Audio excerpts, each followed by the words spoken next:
Hello friends, সবাই কেমন আছেন? আমরা আছি মোটামুটি ভালোই।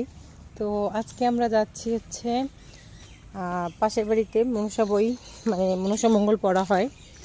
এই শ্রাবণ মাসটা পুরা মনসা মঙ্গল পড়তে থাকে, একটা বই থাকে মোটা। সেই বইটা এই শ্রাবণ মাসে পুরো মাসটা সবাই মিলে পড়ে। তারপর একদিন সেই মনসা বইটাকে জিয়ানো হয়, যেটা বলে মনসা মঙ্গল বই জিয়ানো। ওই যে বেহুলা লক্ষিন্দার ওইগুলো নিয়ে সব কিছু। তো প্রতি বছরই যাওয়া হয়, এবছর একটু লেট হয়ে গেছে, দিদি বাড়ি নেই, এই কারণে একটু লেট হচ্ছে যেতে। তো এই যে আমি, বাবুরা, হাই দাও দুজনে, দুই বাবু আর আমি।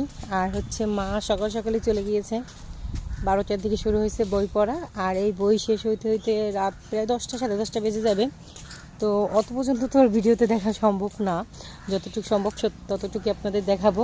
সবাই অবশ্যই থাকবেন আর পুরো ভিডিওটা দেখবেন। আর কে কোথা থেকে দেখছেন অবশ্যই কমেন্ট করে জানাবেন। আর কাদের কাদের বাড়িতে এরকম মনসামঙ্গল জিয়ানো হয় সেটাও কমেন্ট করে জানাবেন। আমার বাবার বাড়ি হতো না, কারণ ওইখানে অল্প কয়েক ঘর ছিলাম আমরা। আর এইখানে প্রচুর 2-3টে বই জিয়ানো হয়। আজকে একসাথে মনে হয় 3টে বই জিয়ানো হবে। তো সবাই আমাদের সাথেই থাকুন।